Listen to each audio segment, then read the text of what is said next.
안녕하세요. 저는 결혼 3년 만에 이혼을 한 30대 여성이에요. 혹시 여러분은 사주나 운세 믿으시나요? 저는 한 번씩 운세를 보는데 볼 때마다 항상 초년 운세는 별로이지만 중년의 귀인을 만나 말년에는 대박이 난다고 하더라고요. 완전히 믿지는 않았지만 그래도 앞으로 나아진다니까 제발 사주처럼 귀인을 만나 내 인생이 대박이 나길 바라며 살았던 것 같아요. 사실 저는 이혼하기 전까지만 해도 정말 우울하고 힘들었거든요. 일단 우리 집 상황을 말씀드리자면 저의 부모님은 사이가 정말 좋지 않으셨어요. 두 분이 정말 하루가 멀다고 매일 싸우다가 제가 20살이 되던 해에 이혼하셨죠. 그리고 저는 엄마와 둘이서 살고 아빠는 이혼하고 얼마 되지 않아 재혼하시며 연락이 되지 않았어요. 저는 그 당시 공부하는 것을 좋아하지도 않았고 경제적으로 넉넉하지 못한 형편이라 그냥 대학을 포기하고 바로 회사에 입사했어요. 회사 생활은 힘들긴 해도 나름대로 보람도 있고 앉아서 공부만 하는 것보다는 재미있었던 것 같아요. 그렇게 재밌게 일을 하다가 회사 동료의 소개로 남편을 만났고 연애를 하고 결혼을 약속했어요. 결혼식 한 달 전 식당 주방에서 오랫동안 일하시던 엄마가 몸이 이상해서 병원에 가보니 폐암 말기라는 진단을 받으셨어요. 그리고 결혼식 2주 전에 엄마는 세상을 떠나셨어요. 그렇게 저는 엄마 없이 결혼식을 올렸답니다. 눈물의 결혼식을 마치고 허니문 베이비로 바로 아기를 가졌는데 제가 다니던 회사는 야근과 특근이 정말 많았어요. 출산 휴가도 고작 3개월이 다였고 무엇보다 워킹맘을 위한 복지가 거의 없었어요. 그래서 회사 여자 선배들은 결혼하고 임신을 함과 동시에 다들 회사를 관두더라고요. 저 역시 어쩔 수 없이 회사를 관두고 집에서 제 아이 지민이를 키우며 살고 있었어요. 시간이 흘러 아이가 2살이 되자 저는 어린이집에 지민이를 보내고 간단한 아르바이트라도 구해보려 했지만 시간이 애매해서 마땅한 일자리를 찾지 못하고 있었죠. 반면에 동서는 학교 다닐 때부터 공부도 잘했고 전교 회장도 몇 번 했다고 해요. 당연히 좋은 대학교에 대학원까지 나오고 복지가 엄청 좋은 회사에 입사하여 돈도 많이 벌고 있어요. 그래서인지 시댁에 다달이 용돈도 많이 드린다고 하더라고요. 게다가 어른들에게 말도 잘하고 싹싹해서 시댁 동네에선 최고의 며느리라는 소문이 자자해요. 무엇보다 친정도 부유하고 동서와 같은 동네에 살아서 아기가 아프거나 무슨 일이 생기면 언제든지 맡기고 출근을 할 수도 있어요. 제가 봐도 이렇게 동서가 잘났는데 시어머니는 저와 동서가 얼마나 비교되겠어요. 그래서 시어머니는 저와 동서를 항상 대놓고 차별했어요. 시댁에 일이 있어서 가면 동서에게는 일하고 왔으니 무조건 쉬라고 하시고 아이를 보며 집에 있는 제게는 너는 우리 아들 돈으로 놀고 먹으니 무조건 일하라고 하셨죠. 초겨울날이 되었어요. 저희 시댁은 날이 쌀쌀해지면 매년 김장을 하시는데 그때마다 최소 300포기씩 해요. 게다가 배추 농사도 하시니 남들은 절인 배추를 사서 김치를 담그지만 저희는 배추를 뽑고 절이고 헹구는 모든 과정을 다 직접 해왔어요.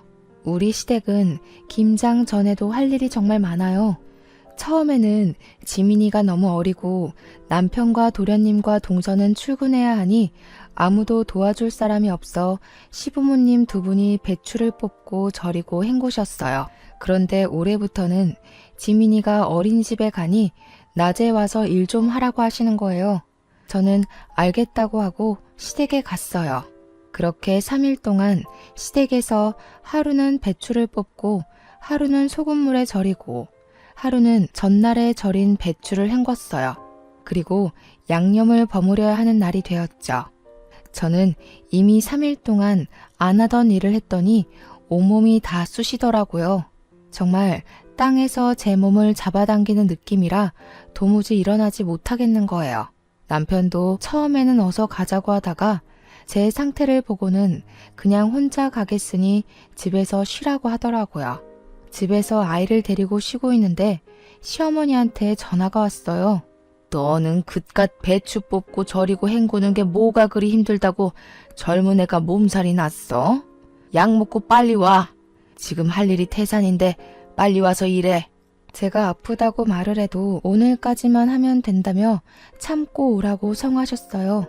그러고는 10분마다 전화해서 계속 언제 오냐고 전화를 하시더라고요. 결국 저는 아픈 몸을 이끌고 지민이를 안고 시댁에 갔어요. 저는 솔직히 그때 시댁에 가면 김장할 준비가 되어 있고 동선애와 남편이 양념을 버무르고 있을 줄 알았거든요. 그런데 아직도 시댁 마당이 깔끔한 거예요. 왜 아직 시작도 안 했냐고 묻자 다들 저 오기만을 기다렸다며 그동안 밥 먹고 커피 마시고 TV 보고 놀고 있었대요. 심지어 동서는 회사에 일이 있다며 오지도 않았더라고요. 시어머니는 저를 보며 이제 일꾼이 왔으니 일을 시작하자고 하시더라고요. 남편과 도련님도 김장을 같이 하겠다고 고무장갑을 끼자 시어머니는 남자는 고무장갑을 끼는 것이 아니라며 낀 장갑을 벗기고 방으로 들여보내셨어요. 결국 저와 시어머니 둘이 김치를 버무르기 시작했죠. 그렇게 30분이나 지났으려나요? 원래 허리가 안 좋으신 시어머니가 갑자기 허리가 아프시다고 들어가서 누우시더라고요. 결국엔 저 혼자 그 많은 김장을 다 했어요. 김장이 어느 정도 끝나고 정리를 하려는데 그제야 동서가 회사가 이제 마쳤다며 오더라고요. 그런 동서가 얄미웠지만 그래도 회사에 다니니 어쩔 수 없겠지 하며 저의 짜증나는 마음이 보이지 않게 억지로 웃음을 지어 보였어요. 동서는 미안한 표정을 지으며 형님 혼자 고생 많으셨으니 뒷정리는 제가 하겠다고 하더라고요. 그러면서 팔을 걷어붙이자 시어머니는 여태 회사에서 일하고 왔는데 무슨 정리냐며 그냥 쉬다가 이따가 고기나 먹고 가라고 하시더라고요. 동서는 시어머니의 말씀에 씩 웃더라고요. 그러더니 제게 시어머니가 이리 말씀하시니 어쩔 수 없다며 그럼 고생마저 하시라고 하더라고요. 그러면서 저는 일하느라 힘들었으니 들어가 있겠다고 하더라고요. 그렇게 저를 약올리며 못 이기는 척 방에 들어가서 쉬더라고요. 저는 결국 김장하고 뒷정리하고 밥상까지 차렸답니다. 다 같이 밥을 다 먹어가는데 동서가 가방에서 봉투를 하나 꺼냈어요. 그러더니 시어머니께 봉투를 드리며 늦어서 죄송하다고 김장비니 편하게 받으시라고 하더라고요. 아이고 이런 거 줄 필요 없는데 일단 며느리 네가 준비를 했으니 고맙게 잘 쓰마. 아, 네가 좋아하는 갈비찜 많이 해놨으니 네가 다 챙겨가거라. 첫째 며느리는 갈비찜 별로 안 좋아하지? 어머니, 저도 갈비찜 좋아하죠. 그랬냐? 그런데 조금만 해서 일을 어쩐담? 그럼 너는 다음에 해주마. 너는 일하지 않으니까 평일에도 수시로 오잖아. 아유, 김장하니 피곤하네. 첫째 너는 이것 좀 치우고 있고 둘째는 잠깐 나 좀 보자꾸나. 시어머니는 밥을 다 드시고는 동서를 데리고 큰 방으로 들어가셨어요. 둘이서 뭐하나 궁금해서 상 정리하는 척하며 몰래 큰 방 앞에서 하는 이야기를 들어보니 시어머니가 동서에게 선물을 해주시더라고요. 평소에 용돈도 많이 주고 또 때마다 현금도 줘서 고맙다고 하시며 백화점에 가서 옷 한 벌 샀다고 하더라고요. 그 모습을 보고 있자니 서운하더라고요. 어머니 옆에서 몇 날 며칠 동안 김장을 한 사람은 나인데 제게는 수고했다는 말 한마디 없으시고 뒤늦게 나타나 돈 봉투만 준 동서에게는 고맙다며 갈비찜에 옷까지 선물하시니 정말 너무하시네 싶더라고요. 저는 남편에게 내가 설거지 못하겠다고 그냥 집에 가겠다고 했어요. 남편은 오늘 많이 힘들었냐며 자기가 하겠다고 하더라고요. 남편이 그러면서 고무장갑을 끼는데 역시 미우나 고우나 내 남편밖에 없다는 생각이 들고 고맙더라고요. 그 순간 시어머니가 방에서 나오셨어요. 우리 민호가 왜 설거지를 해?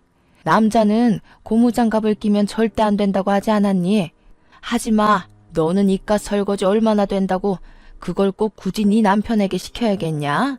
역시 친정이 없으니 이런 시댁에 대한 도리를 친정에서 배우지 못한 거겠지. 형님, 그깟 설거지 얼마나 한다고 그걸 아주버님한테 시키셨어요. 그냥 제가 할게요. 제가 얼마 있지도 않구만. 아가야, 너는 밖에서 일도 하고 와서 무슨 설거지니? 너는 하지 말아라. 집에서 우리 민호 돈으로 놀고 먹는 제가 해야지 안 그러니?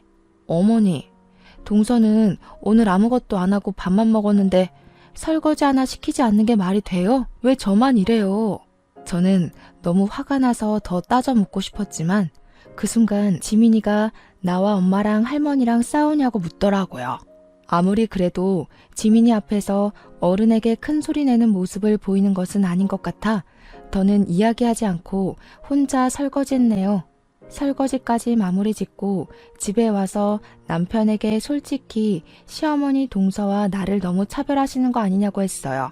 그러자 남편은 동서가 놀다 온 것도 아니고 일하고 왔는데 그냥 윗사람으로서 이해해주라며 저는 평일에 지민이를 보내놓고 쉴 수 있는데 동서는 평일에도 쉬지 못하고 일해야 하는데 힘들지 않겠냐고 하더라고요. 그러면서 이러한 상황들을 도련님이나 동서에게 대놓고 이야기하면 사이만 틀어진다고 그냥 제가 조금 더 고생하라고 얘기하더라고요. 남편 말을 들으니 저는 더 화가 나더라고요. 저는 남편에게 저의 솔직한 심정을 이야기했어요. 여보 말대로 나는 평일에 지민이를 보내고 쉬면 되기 때문에 시댁에서 일을 좀 더 할 수 있고 여기에 대해서는 나도 큰 불만은 없어. 그런데 시어머니며 동서며 도련님까지 모두 다 당연히 내가 나만 시댁의 모든 일을 해야 하는 사람처럼 인식하는 것이 기분이 나빠. 나는 여보랑 행복하게 살려고 결혼을 했지 당신 가족의 일꾼이 되기 위해 결혼한 게 아니란 말이야. 저의 이야기에 남편도 잠시 생각을 해보더니 제 마음을 이해하겠다며 앞으로는 절대 이런 일 없을 것이고 이러지 않도록 중간에서 잘하겠다고 하더라고요. 저는 그런 남편을 철석같이 믿었어요. 그 뒤로 시어머니가 몇 번 일이 있다고 부르셨지만 적당히 핑계대며 가지 않고 시댁과 거리를 유지한 채 나름 평화롭게 살았어요. 한 해가 지나 설이 되었어요. 시어머니는 설 전에 명절 음식을 장만해야 하니 장보러 나오라고 하시더라고요. 장보러 가는데 시간이 얼마나 걸리겠어 하고 가벼운 마음으로 나갔지만 한 짐 들고 집에 와서 정리하고 재료까지 손질하니 어느새 하루가 다 지나더라고요. 그리고 연휴 첫날 동서는 회사에 급한 일이 생겼다며 또 늦게 온다고 하더라고요. 남편은 전날 오랜만에 친구들을 만나 밤 늦게까지 술을 마셔서 술병이 났어요. 어쩔 수 없이 저와 시어머니 둘이서 음식 장만을 시작했는데 조금 하더니 시어머니는 또 허리가 아프시다고 누우시는 거예요. 그래서 저 혼자 전을 다 붙이고 정리까지 끝내고 이제 허리 좀 펴보려는데 동서가 늦어서 죄송하다며 오더라고요. 아이고 우리 둘째 며느리 일하느라 힘들지? 밥도 아직 못 먹었겠네. 어서 밥 먹자. 첫째 너는 정리 다 했으니 어서 밥 차려라. 어머니, 저 여태 전 부치고 정리하느라 허리를 이제야 펴네요. 지금 다리에 쥐도 나고 해서 민호 씨한테 이야기할게요. 여보, 들었지? 일하는 동서 배고프다니까 상 좀 차려줘. 이거 아주 큰일 날 소리를 하는구나. 너는 있는 반찬 꺼내서 상 차리는 게 뭐가 그리 힘들다고 그러니? 민호 돈으로 놀고 먹는 애가 너도 꼭 일하는 사람한테 상을 차리게 하고 싶냐? 엄마, 지희 집에서 안 놀아. 낮에 우리 지민이 어린이집 가면 집안일하고 음식하고 얼마나 바쁜데. 저녁에는 또 지민이 돌봐야지. 그러니까 지희한테 놀고 먹는 사람이라면 뭐라고 하지 마. 집에서 자기 아이 보는 게 무슨 일이니? 집안일하는 게 일이야? 됐다. 그냥 내가 상 차리마. 허리 아파서 허리 복대를 착용하신 시어머니가 상을 펴시고 반찬을 들고 왔다 갔다 하시는데 그 모습을 보자니 마음 편히 앉아있을 수가 없겠더라고요. 그래서 결국 저도 시어머니를 도와 상을 차렸어요. 그런데 시어머니가 밥을 푸시는데 남편과 동서, 도련님에게는 따뜻한 밥을 주시고 제게는 먹다 남은 차가운 밥을 주시는 거예요. 그래서 남편에게 내 밥은 차다고 이야기를 하니 자기가 찬밥을 먹겠다고 제 밥과 자신의 밥을 바꾸더라고요. 바깥이라는 민호에게 찬밥을 왜 주니? 첫째 네가 먹어. 자고로 남자는 따뜻한 밥 먹어야지 밖에서도 일을 잘하는 거야. 어머니, 저도 어제부터 음식 장만하는 거 도와드리느라 좀 힘들어요. 저도 따뜻한 밥 먹고 싶어요. 어머, 형님. 그깟 따뜻한 밥이 뭐라고. 형님 먹는 거에 욕심이 많으신가 봐요. 저번에 갈비찜도 어머니가 저만 주셔서 기분 상해 보이시더니 그렇게 먹는 거에 욕심내면 살쪄요. 동서, 그게 할 소리야? 반대로 네가 내 상황이면 넌 기분 좋겠어? 에이, 왜들 그러셔. 엄마, 그냥 내가 찬밥 먹을게. 나 원래 뜨거운 거 잘 못 먹어서 찬밥에 국 말아 먹는 거 좋아해. 첫째, 너는 집에서 남편한테 맨날 찬밥만 주니? 얘 원래 따뜻한 밥만 먹었던 앤데 너랑 결혼하더니 왜 찬밥을 찾니? 바깥 일하는 남편 좀 챙겨라. 그리고 우리 둘째야, 너는 일하다 와서 힘드니 신경 쓰지 말고 어서 먹으렴. 네가 좋아하는 갈비찜 많이 해놨으니 다 챙겨가고. 하다 이제 먹을 것을 가지고 차별하시는 시어머니가 너무 미웠어요. 여기서 제가 저 찬밥을 먹는다면 저는 그냥 찬밥을 먹어도 되는, 대접해주지 않아도 되는 사람이 되는 것만 같았죠. 손님처럼 대접은 바라지도 않아요. 그냥 아들과 평생을 함께하는 반려자로 인정해주시기만 하면 좋겠는데 시어머니는 항상 저를 대놓고 무시하셨죠. 한결같이 저를 무시해온 시어머니, 그리고 그 옆에서 약 올리는 동서의 행동에 너무 화가 난 저는 그 자리에서 일어나 찬밥을 음식물 쓰레기통에 넣어버렸어요. 그리고 집에 가려고 짐을 다 챙기고 아이를 안았어요. 너 지금 뭐 하는 짓이냐? 감히 시어미가 준 밥을 쓰레기통에 던져? 그리고 당장 내일이 설인데 짐 싸서 어디를 가는 거야? 내일 친척들 다 오시는 거 몰라? 저는 그런 시어머니의 말씀을 무시하고 제 짐을 챙기고 아이를 안고 현관문 앞으로 갔어요. 보고 배운 게 없으니 저러지. 찬밥이든 더운 밥이든 시어머니가 줬으면 그냥 감사합니다 하고 먹을 일이지. 그걸 가지고 성질은. 역시 우리 둘째 아가는 학벌도 좋고 친정도 부유하니 보고 배운 것도 많고 잘 자라서 시집 왔는데 쟤는 부모가 이혼해서 보고 배운 게 없으니 저렇게 행동한다니까. 어머니, 지금 제가 고작 밥 때문에 이러는 것 같아요? 제게만 찬밥을 주셔서 화도 났지만 정말 제가 화가 나는 것은 어머니의 차별 대우예요. 항상 어머니는 동서에게는 무조건 쉬라고 하고 제게만 어떻게 모든 일을 다 시키세요? 그래놓고 수고했다는 말 한마디라도 따뜻하게 해주신 적 있으세요? 동서는 집도 잘 살고 대학교에 대학원까지 나와서 배운 게 많아서 내가 따로 가르칠 게 없지만 너는 친정도 없고 대학도 못 나왔으니 배운 게 없잖아. 그래서 내가 가르칠 게 많아서 그래. 내 딴에는 널 딸처럼 생각해서 내 옆에 두고 하나하나 가르치려는데 그게 그렇게 불만이야? 어른으로서 가르침을 주는 것은 당연하지. 착각하지 마세요. 김장시키고 제사음식 장만하고 하는 게 가르치는 거예요? 이거는 그냥 일 시키는 거예요. 어찌되었든 저는 이 집의 노비가 아니니 동서가 저와 동등하게 같이 일을 할 때까지 당분간은 이 집에 못 오겠네요. 안녕히 계세요. 저는 이 말을 하고 아이를 데리고 나왔어요. 이대로 집에 가기는 싫었어요. 그냥 차 타고 정처 없이 갔는데 정신 차려보니 도착한 곳이 엄마를 모신 납골 땅이었어요. 명절이 되고 시어머니와 일로 기분이 울적하니 엄마가 많이 보고 싶더라고요. 엄마는 말은 하지 않으시지만 사진 속에서는 인자하게 웃으셨어요. 꼭 잘 왔다고, 너를 기다리고 있었다고 이야기해 주시는 것 같았죠. 저는 그런 엄마를 보며 엉엉 울었어요. 제가 우는 모습을 본 지민이는 처음에는 다소 당황하는 듯 하다가 저를 꼭 안아주고 토닥여 주더라고요. 꼭 지민이의 몸에 우리 엄마가 들어와 저를 안아주는 것 같아 지민이를 안고 그렇게 한참을 울었네요. 울다 보니 어느 정도 답답한 속이 후련해졌어요. 그렇게 저의 마음의 짐을 엄마에게 내려놓고 다시 집으로 갔어요. 저는 제가 그렇게 시댁에서 나와서 남편이 집에 와 있을 줄 알았어요. 그런데 집은 텅 비어 있더라고요. 남편은 명절 당일에도 오지도 않고 연락도 없었어요. 연휴 마지막 날 밤늦게서야 집에 들어오더라고요. 저를 보자마자 한다는 이야기가 너는 꼭 그 자리에서 그렇게까지 해야겠냐고 하더라고요. 나는 너네 집 노비냐? 김장할 때도 너나 시어머니는 나에게만 그 많은 일을 다 시켰어. 요새 같은 시대에 어느 집에서 배추 300포기를 담가? 그것도 며느리 혼자 말이야. 음식 장만도 나 혼자 다 했지.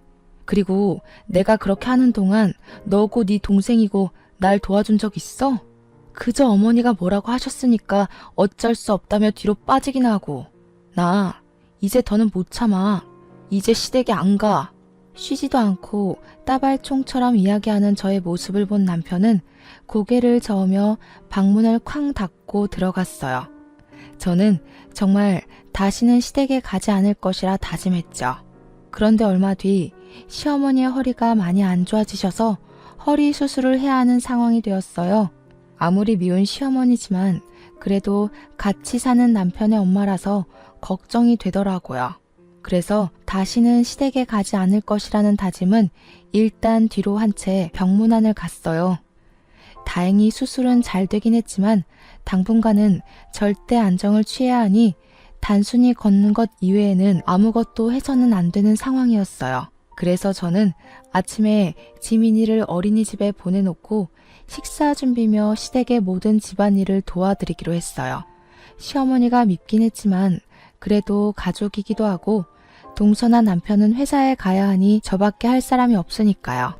어머니는 제가 시댁에 오자 정말 작정을 한 사람처럼 모든 일을 다 시키셨어요.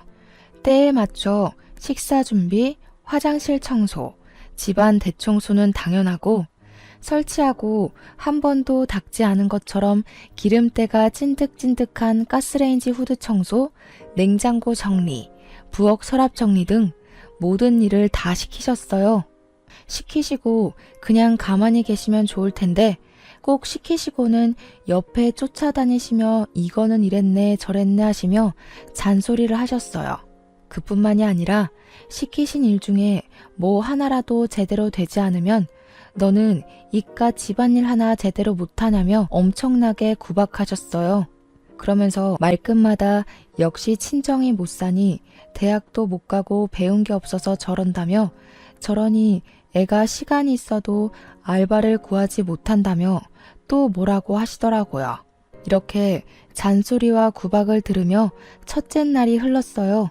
다음날 전날 때 빼고 광내서 청소를 싹 했으니 오늘은 그냥 식사만 차려드리면 되겠다 싶어 갔는데 이번에는 제가 결혼하고 나서 한 번도 정리하지 않았던 창고를 정리해야 한다며 창고 정리를 시키시는 거예요. 창고를 정리하는데도 옆에 서서 잔소리하시고 구박하시고 제가 말을 잘 못 알아들으면 욕까지 하시는데 정말 아무리 허리가 아프신 시어머니라 해도 못 참겠더라고요. 그래서 그날은 퇴근하고 온 남편을 붙잡고 시어머니가 이렇게까지 청소를 시키시며 구박에 막말에 욕설까지 하셨다고 했어요. 그랬더니 남편은 제 말을 믿지 못하겠으니 녹음을 해놓으라고 하더라고요. 그래서 다음날 저는 핸드폰 녹음기를 켜고 시댁에 갔어요. 너 왜 이렇게 늦게 와? 아프고 늙은 시모 굶겨 죽일 참이야? 나쁜 년. 그리고 옷은 그 청바지가 뭐냐? 청바지 입고 어떻게 일할 거야? 너네 엄마는 시댁에 어떤 옷을 입고 가야 하는지 그런 것도 안 가르치고 죽었다니? 도대체가 내가 어디부터 어디까지 너한테 알려줘야 하는 거야? 일단 밥이나 차려. 밥 차리고 오늘은 저온 창고 싹 다 정리해라. 시어머니는 저를 보자마자 왜 이리 늦게 왔냐고 하시며 돌아가신 엄마까지 들먹이시며 뭐라고 하시는데 정말 화가 났지만 녹음 중이라 참았어요. 밥을 다 드시고 나서는 설거지를 하라고 하시고 설거지 하는데도 옆에 딱 붙으셔서 주방 세제를 너무 많이 쓴다고 뭐라고 하시고 따뜻한 물로 하면 보일러세 많이 나온다고 찬물로 하라고 하시고 손이 느려서 굼뜨다고 뭐라고 하시더라고요. 그러고서는 저에게 음식들이 저장된 저온 창고를 정리하라고 하셨어요. 그곳에는 정말 언제 넣어놨는지도 모르는 음식들이 가득했고 곰팡이 핀 음식들도 있었어요. 저는 모든 음식을 다 꺼내서 하나씩 확인하며 먹을 수 있는 음식은 다시 넣고 먹지 못하는 음식은 버렸어요. 열심히 하고 있는데 또 오셔서 제가 하는 행동 하나하나를 감시하시며 구박도 하시고 욕도 하시더라고요. 그러다가 제가 시어머니의 말을 잘못 알아들으면 멍청하다고 등도 때리시고 꿀밤도 때리시고 하셨어요. 중간중간에 그냥 가버리고 싶었지만 일단은 참고 녹음을 다 완료한 후에 고무장갑을 던지고 아무 말 없이 그냥 집에 왔어요. 집에 와서 온종일 녹음한 내용을 남편에게 들려주었어요. 제가 인격 모독을 당하고 욕을 듣고 딱 하고 맞는 소리가 들리는데도 남편은 몸이 좋지 않으셔서 예민해져서 그런 거고 힘없는 우리 어머니가 때려봤자 얼마나 아프겠냐고 그냥 넓은 마음으로 참아달라고 하더라고요. 저는 그런 이야기를 하는 남편에게 역시 가지는 개편이라며 세상에 믿을 만한 인간 하나도 없다고 하고 방에 들어갔네요. 다음 날 3일 연속 시댁에서 일했더니 온몸이 다 아프더라고요. 지민이를 어린이집에 보내놓고 쉬고 있는데 모르는 번호로 전화가 왔어요. 받아보니 옛날에 이혼해서 연락이 끊겼던 아빠였어요. 한때는 저와 엄마는 이렇게 힘든데 아빠는 재혼했다는 소식을 듣고 미웠지만 그래도 거의 20년 만에 내 가족에게 연락이 오니 반갑고 뭔가 든든한 내 편이 생긴 것 같은 기분에 반가워서 갑자기 눈물이 나오더라고요. 그렇게 울며 서로의 근황을 물었어요. 아빠는 조그맣게 회사를 차리셔서 사장으로 있다고 하셨어요. 그런데 엄마도 돌아가셨는데 제 번호를 어떻게 알았는지 물어보니 시아버지를 통해서 알게 되었다고 하시더라고요. 저는 아빠에게 시아버지랑 어떻게 연락을 했냐고 두 분이 아는 사이냐고 물었죠. 알고 보니 아빠가 10년 정도 전에 길을 가다가 뇌출혈로 쓰러진 적이 있었는데 그때 시아버지가 빨리 아빠를 발견해서 사실 수 있었다고 해요. 그 후 몸을 회복하신 아빠와 시아버지가 연락을 주고받고 지내셨대요. 그러면서 서로가 무슨 일을 하는지도 자연스레 알게 되셨는데 그 당시 시아버지는 사업이 잘 되지 않아서 회사가 거의 망하기 직전이었고 아빠는 동종업계에서 사업이 잘 돼서 돈도 많았고 좋은 거래처도 많이 알고 있었어요. 그래서 아빠가 자신의 목숨을 구한 은인이시라며 시아버지를 여러모로 많이 도와주셨다고 해요.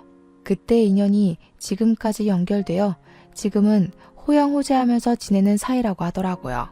얼마 전에는 두 분이 만나 술을 한 잔 드셨대요. 술에 취하신 시아버지가 첫째 며느리 이야기를 하셨는데 나는 첫째 며느리가 너무 예쁜데 자기 마누라는 부모님이 이혼하고 엄마는 돌아가시고 아빠는 재혼해서 연락도 안 되니 마땅한 친정이 없다며 시집살이를 그렇게 시킨다고 하셨대요. 도와주고 싶어도 자신은 회사에 나와봐야 하니 딱히 도울 수도 없고 그저 마누라한테 그렇게까지 미워하지 말라고 말하는 것이 전부인 이 상황이 답답하다면서요. 그러면서 시아버지가 아빠에게 첫째 며느리라며 사진을 보여주셨는데 제 사진이었대요. 아빠는 이 이야기를 하시며 엄마와 이혼한 후 매정하게 연락을 끊어서 네가 이렇게 힘들게 살게 된 것 같다며 미안하고 그동안 정말 고생 많았다고 하셨어요. 그러면서 제가 시집살이가 너무 힘들어서 이혼하고 싶다고 한다면 집과 일자리 정도는 마련해 줄 수 있으니 괜히 눈치 보며 살지 말라고 하시더라고요. 그래서 제가 그동안 시어머니의 막말, 무조건 시댁 편인 남편, 그리고 여우 같은 동서 때문에 갈라서고 싶은 적이 많았는데 지민이도 있고 경제적인 여건 때문에 억울해도 그냥 참고 살았다고 했죠. 그랬더니 아빠는 일단 사돈에게 인사를 해야겠다며 인사하러 갈 수 있게 날짜 좀 잡아달라고 하시더라고요. 저는 사실 얼마 전에 시부모님이 하도 저를 구박하시고 무시하셔서 한바탕 하고 영 끊었다고 했어요. 아빠는 그래도 사돈한테 인사는 드려야 하는 것이 도리니 꼭 날짜를 잡아서 알려달라고 하셨어요. 저는 아빠와 전화를 끊고 바로 시어머니께 전화를 드렸어요. 그리고 저희 친정아빠가 연락됐는데 시부모님께 인사를 드리고 싶어 하시니 시간 될 때 알려달라고 했어요. 시어머니는 축하한다는 말은커녕 아빠가 뭐하고 사시는지부터 궁금해 하시더라고요. 그래서 아빠에게 들은 대로 그냥 조그마하게 회사를 운영하고 있다고 했죠. 그랬더니 시어머니는 요새 사업하다가 망하는 사람들이 많다던데 괜히 너네 아빠랑 인제 와서 연락돼서 우리 민호가 번 돈이 다 거기로 흘러가지는 않을까 모르겠다며 어쨌든 주말에 시간 비워둘 테니 오라고 하라고 하시곤 끊으셨어요. 애초에 시어머니의 축하는 바라지도 않았지만 그래도 어머니의 날이 선 말투에 기분이 좋지는 않더라고요.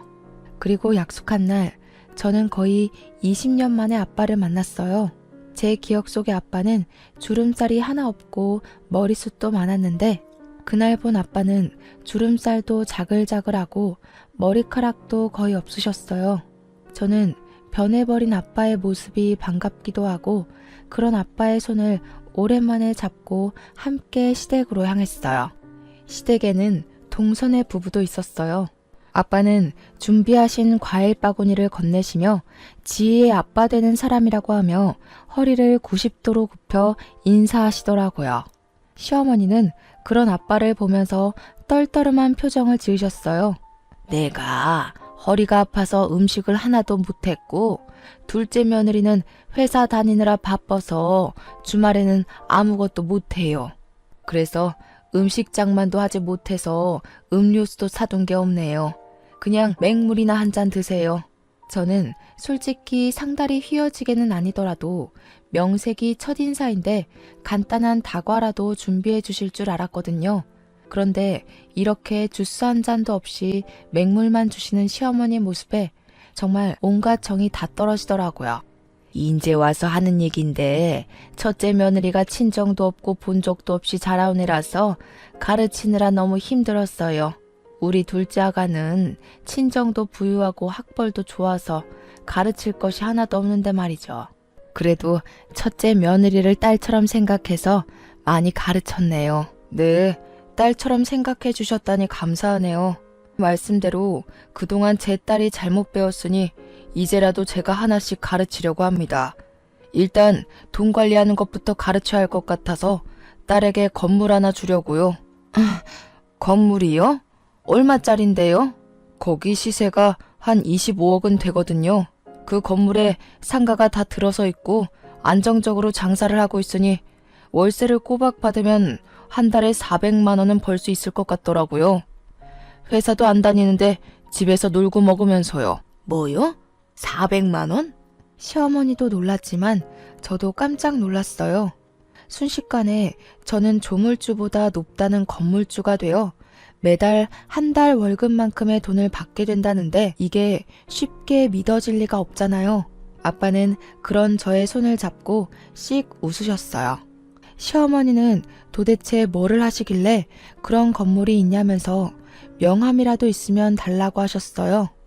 아빠가 명함을 건네자 시어머니는 아빠의 명함을 받고는 요즘 사업이 잘 안 되냐며 은근히 비꼬는 말투로 말씀하셨죠.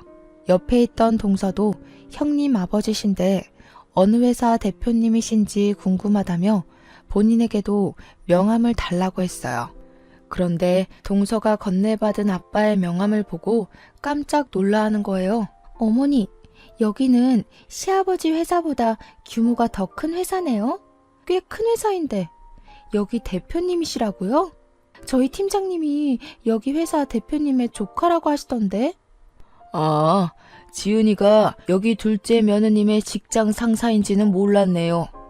또 이렇게 인연이 해결되네요. 시어머니는 그렇게 좋은 회사의 대표가 첫째 며느리의 아빠였냐며 재차 확인하시고는 다시 한번 놀라셨어요. 아빠는 그런 시어머니에게 당당하게 제가 이 회사의 대표라고 하시며 일단 오늘은 일이 없으니 가봐야 할 것 같다고 하시고는 자리에서 일어나셨어요. 저는 아빠를 보내드리고 다시 시댁으로 왔어요. 어느덧 저녁 6시. 저녁을 먹을 시간이더라고요. 어머니, 벌써 저녁 6시인데 저녁 식사하셔야죠. 형님, 가서 식사 준비 좀 해주세요. 저는 아시다시피 일하느라 피곤해서요. 동서는 아주 당연하다는 듯이 제게 저녁 식사를 시키더라고요. 그 소리를 들은 시어머니가 깜짝 놀라 동서에게 다가왔어요. 예, 오늘은 네가 준비해라. 쟤도 오늘 오랜만에 아빠 만났으니 얼마나 정신적으로 힘들었겠니? 저는 그래도 회사에서 일하는데 오늘 하루는 푹 쉬어야죠. 형님은 집에서 노시는데? 쉬긴 뭘 쉬니? 젊어서 고생은 사서도 한다고 했다. 네가 밥 차리고 첫째 아가는 잠깐 나 좀 보자. 할 말이 있다. 시어머니는 저를 부르실 때 야 아니면 첫째 너라고 하셨어요. 그런데 돈 많은 아빠가 왔다 가시자 저에게 결혼 후 처음으로 첫째 아가라고 부르시며 저를 큰 방으로 데리고 가시더라고요. 아가, 내가 그동안 너한테 섭섭하게 한 것이 있다면 미안하다. 나는 그냥 친정도 없는 네가 어디 나가서 혹시라도 무시당할까 봐. 다 네가 잘 되길 바라는 마음에서 그렇게 한 것이니 이해해 주려무나. 그리고 다른 친구들은 다른 며느리한테 한 달에 100만 원씩은 받고 산다던데 나는 한 달에 50만 원 정도는 내 용돈으로 줄 순 없겠니? 병원비도 있고 생활비도 있고 조금 힘들어서 말이야. 이제 동서보다 제가 돈을 더 잘 벌게 생겼으니 어머니 상황이 역전되셨네요. 아가야, 무슨 말을 그리 서운하게 하니? 그런 게 아니라 그냥 서로 돕고 살자는 거지. 어머니는 저 혼자 김치 300포기 담그고 명절 음식 준비할 때 한 번이라도 도와주신 적 있으셨어요? 허리가 아프시지 직접 도와주시지는 못해도 누구한테 힘들 테니 도와주라고 한 적 있으셨나요? 그러기는커녕 아무 일 못하게 하시고 저 혼자만 일 다 시켜놓고는 인제 와서 서로 돕고 도와주는 척 하시는 건가요? 시어머니는 저의 말에 아무 대답도 못하고 그저 당황해만 하셨어요. 어머니, 저는 어머니의 말씀대로 본 것도 없이 자라서 서로 도우며 사는 거 뭔지 잘 모르겠네요. 저는 이 말을 남기고 거실로 나갔어요. 부엌에 가보니 동서는 입술이 삐죽 나와서 저녁 준비를 하고 있더라고요. 저는 그동안 얄밉게 말하는 동서에게도 한마디 했어요. 동서, 아직도 그것밖에 못 차렸어? 빨리빨리 움직여. 이러다가 내일 밥 먹겠어. 하긴 뭐 네가 회사를 한답시고 집안일을 해봤어야 알지. 형님, 지금 돈 많은 아빠 있다고 유세 떠는 거예요? 너도 그동안 회사 다녀서 돈 번다고 유세 부렸는데 나는 그러면 안 된다니? 그리고 어머니, 용돈은요? 용돈은 학벌 좋고 친정도 부유한 동서한테 받으세요. 전 이혼하겠습니다. 더는 이 집에 노비처럼 못 살겠어요. 노비라니. 나는 너를 맹세코 단 한 번도 그리 생각한 적 없다. 정말 딸처럼 생각했어. 딸처럼 생각하셔서 찬밥 주시고 먹는 거로 차별하시고 맨날 저에게만 그렇게 일을 시키셨어요. 무슨 말이 안 되는 소리를 하셔야죠. 저희 갈라서겠습니다. 여보, 왜 그래? 그게 무슨 소리야? 이혼이라니. 우리 다시 잘해보자. 이제 장인어른도 계시고 혼자 어디를 가려고. 장인어른? 너 이제 이혼해서 마누라도 없는데 네가 장인어른이 어딨니? 그리고 내가 우리 아이 챙겨서 갈 거야. 나갈 때 있으니까 내 걱정은 말고. 저는 그렇게 지민이를 안고 그 집을 나왔어요. 남편과 시어머니는 갑작스러운 저의 이혼 선언에 황당해하며 저를 붙잡았지만 이미 마음이 확고해진 저는 미련 없이 그 집을 떠났어요. 그리고 아빠가 마련해주신 새로운 보금자리로 갔어요. 다음날 저는 근처 신경정신과에서 시댁의 스트레스로 인해 정신적인 피해를 보았다는 처방전을 끊었어요.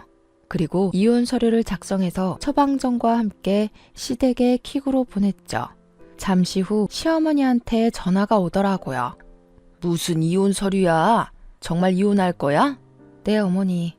저 이제 그 집에서 더는 노비 생활 못해요. 이혼하겠어요. 이제 둘째한테도 일 시키고 할게. 우리 아들들한테도 일 시킬게. 그러니까 제발 마음 풀고 같이 살자. 저 지민이는 혼자 어떻게 키우려고 그래. 제 걱정하는 척 하지 마세요. 제가 알아서 아주 멋지게 잘 키울 거예요. 어머니가 이렇게 부탁하셔도 저는 이미 마음 정했고 이혼할 겁니다, 반드시. 그깟 일 조금 시켰다고 이혼이 어디 쉽게 될 것 같아? 어머니 허리 아프셨을 때 막말하셨던 거 제가 다 녹음했고요. 지금 병원에서 시댁 스트레스로 인해 정신적으로 피해받았다는 내용의 처방전까지 받았어요. 그리고 아빠 회사의 법무팀 팀장님과 친한 변호사가 이혼소송 전문 변호사래요. 그래서 이혼해주지 않으시면 그곳에서 이혼소송 진행하려고요. 시어머니는 저의 확고한 대답에 살아생전 너같이 독한 년은 처음이라며 온갖 욕설을 퍼붓고는 끊으셨어요. 이어서 남편에게도 전화가 오더라고요. 네가 원한다면 나 우리 가족과 영 끊고 살게. 그러니 제발 이혼은 하지 말자. 같이 살자. 너 내가 그렇게 시댁에서 호되게 당할 때 너는 항상 너네 엄마 도련님 동서 편만 들었어. 그런 네가 잘도 그러겠다. 됐고 이제 이혼이야. 차마 행복하게 잘 살라는 말은 못 해주겠다. 이혼 서류 잘 작성해서 내일 법원 앞으로 와라. 안 오면 소송할 거야. 저는 이렇게 남편과 이혼을 했어요. 이혼 후 저는 지민이와 함께 살며 아빠의 회사에 취직했어요. 아빠의 회사는 원래 블라인드 면접으로 사람을 채용하는 곳이라 제 학벌이 낮아도 전혀 문제가 되지 않았어요. 게다가 회사의 복지가 정말 좋아서 사내 어린이집이 정말 잘 되어 있더라고요. 제가 퇴근할 때까지 마음 놓고 지민이를 맡길 수가 있었죠. 저는 지금도 충분히 행복했고 아빠라는 존재가 있는 것 자체만으로도 너무 감사했어요. 그래도 아빠는 유일한 핏줄인 제게 회사를 물려주고 싶다면서 공부를 하라고 하시더라고요. 아빠의 강권에 다시 공부도 시작했어요. 워낙 공부에 재능이 없던 저이지만 그동안 학벌이 낮다고 무시하던 전 시모의 얼굴을 생각하며 내가 꼭 잘 돼서 복수한다는 마음으로 눈에 불을 켜고 공부하고 있네요. 결혼 후 제게 전혀 도움이 되지 않는 사람이라 여겼는데 이렇게 제게 도움을 주기는 하네요. 이렇게 저는 아빠의 회사에 다니며 일도 하고 공부도 하고 지민이도 잘 키우면서 행복하고 바쁘게 살아가고 있네요. 그리고 최근에 아빠의 조카 제게는 사촌 언니를 만났어요. 이 사촌 언니가 이전에 동서가 말했던 회사의 팀장님이시더라고요. 그런데 동서가 회사에서도 그렇게 여우짓을 하고 사람들 사이에서 이간질했대요. 그리고 명절 전날과 같이 시댁에 가야 하는 날만 되면 회사에서 아무도 요구하지 않는데도 스스로 야근에 특근하며 늦게 갔다고 하더라고요.